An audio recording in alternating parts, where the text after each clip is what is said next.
આપ સર્વને પ્રેમી સલામ પાઠવું છું। આ નવા વર્ષના હેપી ન્યૂ યર પણ બોલું છું। પ્રભુ આપ સર્વને આશીર્વાદિત કરે। આવો આજના સમયમાં આપણે થોડીક વાર મનન કરશું આ ગુરુ ઉપદેશમાં। જે આજનો મારો વિષય છે તે છે ઉપવાસ વિશે। અને આવો આપણે વાંચીએ આ નવા વર્ષની જ્યારે આપણે શરૂઆત કરીએ છીએ, આપણે ઉપવાસ સહિત શરૂઆત કરતા હોય તો આજે આપણે શીખીએ કેવી રીતના આપણે એમાં આગળ વધીએ, પ્રભુ આપણને અનુગ્રહ અને કૃપા આપે કે એમાં આપણે હજી આગળ વધી શકીએ। આવો આપણે પ્રાર્થના કરીએ। સ્વર્ગીય પિતા, અમે તમારો આભાર માનીએ છીએ આજના સમયમાં, અમારા ઉપર તમારી કૃપા માટે આભાર માનીએ છીએ પ્રભુ। આ નવા વર્ષમાં અમને તમે લઈ આવ્યા માટે આભાર પ્રભુ। આજના ગુરુ ઉપદેશમાં અમને તમારી કૃપા આપો, તમારા વચનને શીખવા માટે તમારો અનુગ્રહ આપો, પવિત્ર આત્માની સમજણ આપો। ઈશુના નામમાં માંગીએ છીએ પિતા, આમેન આમેન। આજના વિષયમાં હું આપ સર્વની જોડે વાત કરવા ચાહું છું કે આપણા બાઇબલમાં જે આપણે વાંચીએ છીએ કે ઉપવાસ એક બહુ મોટો વિષય છે। જ્યારે આપણે ઉપવાસ વિશે વાંચીએ છીએ તો આપણને જોવા મળે છે કે બાઇબલમાં પ્રભુ પ્રાર્થના વિશે, ઉપવાસ વિશે ઘણા બધા બાબતોને પ્રભુએ શીખવાડ્યા છે। અને સૌથી સારો એક નમૂનો પ્રભુએ એમના જીવનમાંથી આપ્યો છે। જ્યારે આપણે માંથી લખેલી સ્વાર્થા વાંચીએ છીએ તો ત્યાં સૌથી પહેલાં પ્રભુના ઉપવાસનો પરિચય આપણને જોવા મળે છે। આપણે વાંચીએ છીએ બાઇબલમાં પ્રભુએ ઘણા બધા મોટા અદ્ભુત ચીનો ચમત્કારો કર્યા, બીમારોને સાજા કર્યા, મરેલાઓને જીવતા કર્યા, આમેન તોફાનને શાંત કર્યા। પણ એ સર્વની ઉપરાંત પ્રભુએ જ્યારે એમની સેવકાઈનો એમને શરૂઆત કરી તો એમને ઉપવાસથી શરૂઆત કરી હતી। તો ઉપવાસનો આપણા જીવનમાં એક બહુ મોટો ભાગ છે, બહુ મોટો એક રોલ આપણા જીવનમાં, એક આપણા આત્મિક જીવનમાં છે। હું એક વચન વાંચીશ તમારી સાથે। માંથી લખેલી સ્વાર્થા 6 અધ્યાય એની 16મી કલમ હું વાંચું છું। જ્યારે તમે ઉપવાસ કરો, અહીંયા લખેલું છે જ્યારે તમે ઉપવાસ કરો, એનો મતલબ એવું કહેવા ચાહે છે આ વચન કે ઉપવાસ એટલે આપણા જીવનનો એક ભાગ છે। ઉપવાસ એટલે આપણા એક ડેલી લાઈફસ્ટાઈલનો પણ એક ભાગ છે। હોઈ શકે આપણે અલગ અલગ સમયગાળામાં ઉપવાસ કરતા હોય, આપણે અઠવાડિયામાં 1 ફેરા 2 ફેરા અથવા તો આખા અઠવાડિયાનું 40 દિવસનો અલગ અલગ સમયમાં આપણે જેમ આપણને પ્રેરણા મળે છે અથવા જેમ આપણે આપણા આત્મિક જીવનમાં શિસ્તતાને જાળવીએ છીએ એ રીતના આપણે કરતા હોય। પણ એની સાથે બાઇબલ આપણને એ જણાવે છે કે જ્યારે તમે ઉપવાસ કરો ત્યારે, એટલે બાઇબલ એ બાબતને આપણી આગળ ક્લિયર કરે છે કે ઉપવાસ એટલે આપણા જીવનનો એક મુખ્ય ભાગ છે। વગર ઉપવાસે આપણે કંઈ કરી શકતા નથી, અથવા વગર ઉપવાસે આપણા જીવનમાં આપણે એ કાર્યને જે દેવ આપણા જીવનમાં કરવા ચાહે છે એ ઘણા બધા કાર્યોને આપણે મેળવી શકતા નથી। તો સૌથી પહેલાં હું આપની સાથે વાત કરવા ચાહું છું કે ઈસુ ખ્રિસ્તે આપણા જીવનમાં એક સારું ઉદાહરણ આપ્યો છે।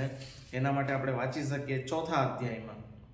અહીંયા લખેલું છે 1લી કલમથી કે ત્યાર પછી ઈસુનું પરીક્ષણ શૈતાનથી થાય એ માટે આત્મા તેને રાનમાં લઈ ગયો, અને 40 દહાડા સુધી ઉપવાસ કર્યા પછી તેને ભૂખ લાગી। અહીંયા લખેલું છે પવિત્ર આત્માની એક દોરવણીથી પ્રભુ ઈસુને રાન તરફ લઈ જવામાં આવ્યા। આપણે બાઇબલમાં વાંચીએ ત્યારે જો ઉપવાસ આપણા જીવનમાં શું કરે છે અથવા શું એક્ઝામ્પલ પ્રભુ ઈસુએ આપ્યું છે, અહીંયા લખેલું છે પવિત્ર આત્માથી એમની દોરવણી થઈ, પવિત્ર આત્મા એમને ઉપવાસ માટે લઈ ગયા। જો પ્રભુ ઈસુ જ્યારે આ દુનિયામાં હતા તે આપણા જેવા જ એક શારીરિક અવસ્થામાં પણ હતા, જેમ તે દેવ પણ હતા એમ જ એક આપણા જેવી શારીરિક અવસ્થામાં પણ હતા। પણ એમાં આપણે જોવા મળે છે કે પવિત્ર આત્માની દોરવણી દ્વારા તેઓ ગયા, આત્મા તેને લઈ ગયા કે તેમનું પરીક્ષણ થાય। જો આપણા જીવનમાં જે આપણે જીવી રહ્યા છીએ અથવા જે આપણું વિશ્વાસનું જીવન છે એમાં પરીક્ષણો અથવા શૈતાન દ્વારા ઊભા થતા રૂકાવટો ઘણા છે।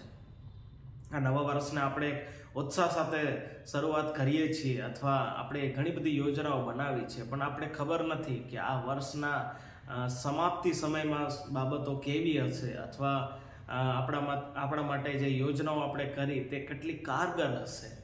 પણ એની સાથે જો આપણે જોઈએ તો આપણા જીવનમાં તે ઉપવાસ બહુ જરૂરી છે, કેમ કે ઉપવાસ દ્વારા શરૂ કરેલી બાબતો આપણા જીવનમાં સ્થિરતાને લાવે છે, તે પરીક્ષણોમાં આપણને ઊભા રાખે છે, ટકાવી રાખે છે। અહીંયા પ્રભુ ઈસુનું પરીક્ષણ શૈતાનથી થાય એના માટે પવિત્ર આત્મા એમને રાનમાં લઈ ગયા, અને તે જ દોરવણીમાં પ્રભુ ઈસુ 40 રાત દહાડા રહ્યા। પવિત્ર આત્માએ દોરવણી આપી, તેઓ રાનમાં ગયા, પણ પછીનો જે સમય હતો તે સમયમાં પવિત્ર આત્માના દોરવણીમાં જ તે ત્યાં રહ્યા. અને લખેલું છે કે ત્યાં શૈતાન એમની પરીક્ષા કરવા આવ્યો અને લખેલું છે કે તેને ભૂખ લાગી. જો આપણે આ વચન પ્રમાણે જો આપણે જોઈએ તો પ્રભુ ઈશુએ એક સારો ઉદાહરણ આપણા માટે આપ્યો છે. આજે આજના દિવસમાં હું તમારી સાથે વાત કરવા ચાહું છું કે આપણા જીવનમાં ઉપવાસનો એક મુખ્ય રોલ અથવા એક મુખ્ય ટેવ આપણા જીવનમાં હોવી જોઈએ. ઘણા સમય ઉપવાસ આપણે કરી શકતા નથી, ઘણા સમય અમુક યોજનાઓના લીધે એ આપણાથી બનતું નથી, પણ એની સાથે આપણે વિચારવાનું જરૂર છે કે ઉપવાસ મારા જીવનનો એક ભાગ છે. ઉપવાસ મારા જીવનમાં પરમેશ્વરની સાથે વિતાવવાનો એક યોજના છે અથવા એક તેડું પણ છે એમ કહી શકીએ. કે જ્યારે અહીંયા પવિત્ર આત્મા એમને તે ઉપવાસના કોલિંગમાં અથવા તેડામાં એમને દોરી ગયા અને પ્રભુ ઈશુ 40 દહાડા સુધી ત્યાં રહ્યા. પ્રભુ ઈશુએ 40 દહાડા સુધી ત્યાં પોતાના સમયગાળાને દેવની ઉપસ્થિતિમાં કાઢ્યા. તે લોકોથી દૂર હતા, તે એમના ઘરેથી દૂર હતા, એકાંતમાં તે ત્યાં પહાડમાં જઈને તે રહ્યા. તો એક સારું અને એક ઉત્તમ ઉદાહરણ પ્રભુ ઈશુ આપણને આપે છે. આજે સવારે મારા મનન કરતા સમય હું વાંચતો હતો ઉત્પત્તિનો પુસ્તક, એના પહેલા અધ્યાયમાંથી હું તમારી સાથે વાત કરવા ચાહું છું. ત્યાં એવી રીતના લખેલું છે કે આદિએ દેવે આકાશ તથા પૃથ્વી ઉત્પન્ન કર્યા અને પૃથ્વી અસ્તવ્યસ્ત તથા ખાલી હતી અને જળનિધિ પર અંધારું હતું. જ્યારે આપણે ઉપવાસમાં જઈએ છીએ ત્યારે આપણા જીવનમાં અમે દેવની ઉપસ્થિતિને આપણે પ્રાપ્ત કરીએ છીએ. જે અસ્તવ્યસ્ત છે તે બધી બાબતો પહેલાં પ્રભુ બરાબર કરવા લાગે આપણા જીવનમાં. એના લીધે આપણા જીવનમાં ઉપવાસનું પ્રેરણા અથવા ઉપવાસના કોલિંગને તેડાને પણ આપણે સમજવાની જરૂર છે. અમે જ્યારે અહીંયા લખેલું છે કે અસ્તવ્યસ્ત અને ખાલી હતી ને જળનિધિ પર અંધારું હતું. જીવનમાં દરેક અસ્તવ્યસ્ત બાબતોને પ્રભુ જ્યારે આપણે ઉપવાસમાં જઈએ છીએ એને બરાબર કરે છે. જે કાર્યો આપણા જીવનમાં બગડેલા છે એ બધા કાર્યોને પ્રભુ બરાબર વ્યવસ્થિત કરી આપે છે. પછી લખેલું છે કે અને દેવે કહ્યું કે અજવાળું થાઓ અને અજવાળું થયું. ત્યારે આપણા જીવનમાં પ્રકાશ, દેવનો જે પ્રકાશ છે તે આપણા જીવનમાં ઉતરે છે, અંધકાર દૂર થાય છે.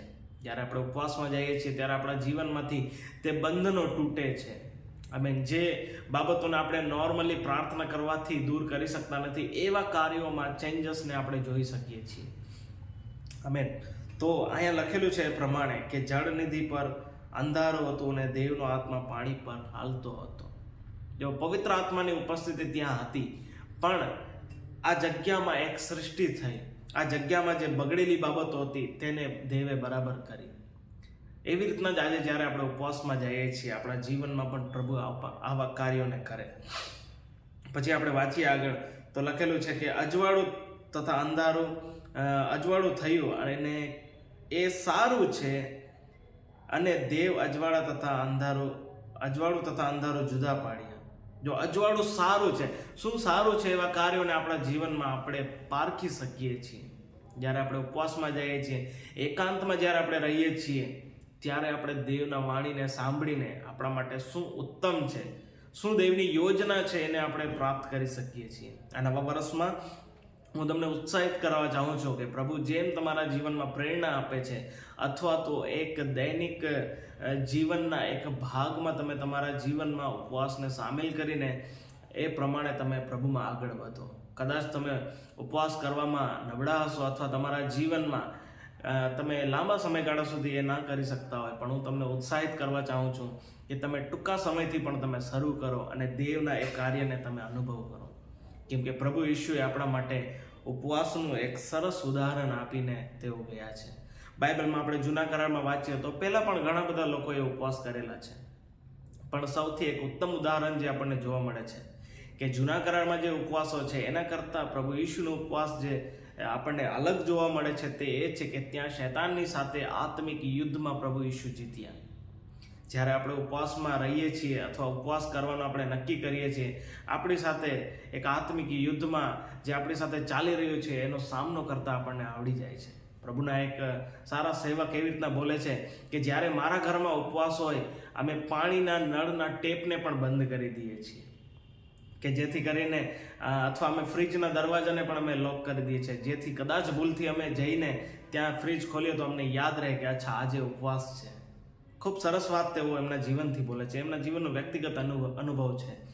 તો આજે જ્યારે આપણે ઉપવાસ કરીએ છીએ, ઘણી બધી રૂકાવટ આપણા જીવનમાં હોય, પણ આપણે પ્રભુ ઈશુએ જે ઉદાહરણ આપણને આપ્યું છે તે સરસ ઉદાહરણને આજે આપણા જીવનમાં આપણે અનુસરીએ અને તે ઉદાહરણ પ્રમાણે આપણે નક્કી કરીએ કે આપણે પ્રભુ ઈશુના ઉપસ્થિતિમાં તે ઉપવાસ દ્વારા પણ આપણે સમયને વ્યતીત કરશું. ઘણા સમય આપણે ખૂબ લાંબી પ્રાર્થના કરતા હોય પણ આપણે ઉપવાસ નથી કરી શકતા. તો એ કમજોરી અથવા આત્મિક જીવનના એ નબળા પડાવને આપણે પાર કરવાની જરૂર છે. તો અહીંયા જેમ લખેલું છે કે દેવે અજવાળું અને અંધારું તે બંનેને અલગ કરીએ. અજવાળું સારું છે એમ લખેલું છે. જ્યારે આપણે ઉપવાસ કરીએ છીએ ત્યારે આપણે પ્રભુના ઉપસ્થિતિને આપણે અનુભવ કરવા લાગીએ છીએ. આપણને ખબર પડે છે કે પ્રભુની ઉપસ્થિતિ મારા જીવનમાં સૌથી સારી વસ્તુ છે જેને મેં અત્યારે પ્રાપ્ત કરી છે. ઉપવાસમાં જ્યારે આપણે સમય વિતાવીએ છીએ, મને ખબર છે આપણે બધા વ્યસ્ત છીએ આપણા કામમાં, આપણે વ્યસ્ત છીએ આપણી નોકરીમાં, આપણે વ્યસ્ત છીએ આપણા બિઝનેસને સાચવવામાં અથવા આપણી સેવકાઈમાં, પણ એ બધું જ્યારે આપણે એક સાઈડ મૂકીને ઉપવાસમાં જ્યારે દેવની સાથે આપણે સમય વ્યતીત કરીએ છીએ ત્યારે આપણે ખબર પડે છે કે હું જે દોડું છું એ બધાયથી આ બાબત સારી છે. એ કાર્યનું જ્ઞાન આપણે ત્યારે જ પ્રાપ્ત થાય છે. એના લીધે અહીંયા જેમ આપણે વાંચીએ છીએ કે અજવાળું સારું છે, દેવે જોયું કે અજવાળું સારું છે. પ્રભુ ઈશુ બોલે છે હું જગતની જ્યોતિ છું, પણ અહીંયા લખેલું છે કે દેવે જોયું અજવાળું સારું છે. જ્યારે આપણે ઉપવાસ દ્વારા દેવની ઉપસ્થિતિમાં જઈએ છીએ, આપણા જીવનમાં તે અજવાળાને જોઈને, તે પ્રભુ ઈશુના ઉપસ્થિતિને જોઈને દેવ બોલે છે તે સારું છે. હું તમને ઉત્સાહિત કરવા ચાહું છું કે આજના આ મનન દ્વારા પ્રભુ તમારા જીવનમાં તે ઉપવાસના ભૂખને ફરીથી ઉત્પન્ન કરે. હાલેલુયા.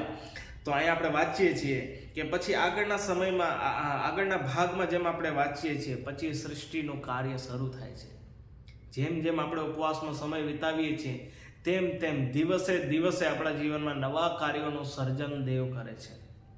પૃથ્વીના સર્જનનું જ્યારે આપણે વૃત્તાંત વાંચીએ છીએ તો એક દિવસમાં દેવ બધું બનાવી શકતા હતા, પણ એક દિવસમાં દેવે બધું બનાવ્યું નથી.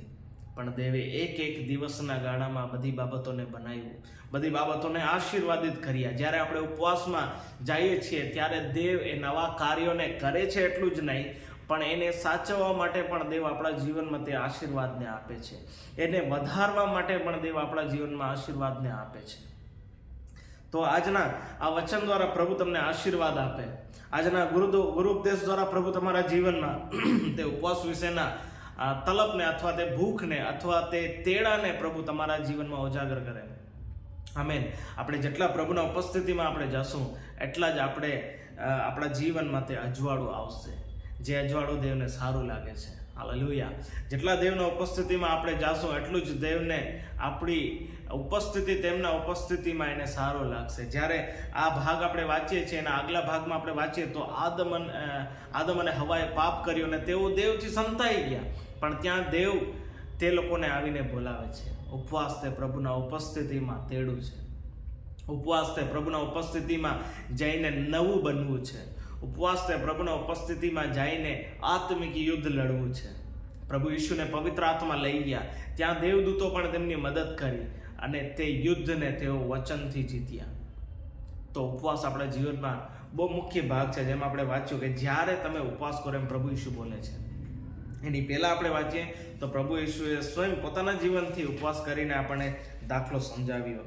ચોથા અધ્યાયમાં આપણે વાંચીએ તો પ્રભુ ઈશુ પોતે ઉપવાસ કર્યું, પણ એ જ જ્યારે આપણે છઠ્ઠા અધ્યાયમાં વાંચીએ છીએ ત્યારે પ્રભુ ઉપદેશ કરતા બોલે છે કે વળી જ્યારે તમે ઉપવાસ કરો ત્યારે તમે ઢોંગીઓની પેઠે લેવાઈ ગયેલા મોંના ન થાઓ, કેમ કે લોકોને ઉપવાસી દેખાવા સારું તેઓ પોતાના મોં કસાણા કરે છે.